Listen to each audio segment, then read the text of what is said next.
Let us look at the other technical publication product, SOLIDWORKS Composer.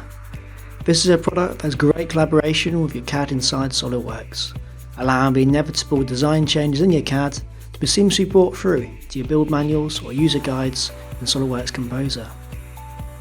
With this release, the connectivity has been enhanced, with great appearance support and the ability to bring through named and exploded views directly from SOLIDWORKS into Composer.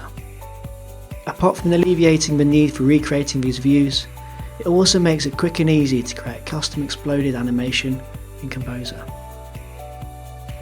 These animations can be saved out in additional file types, such as the popular MP4.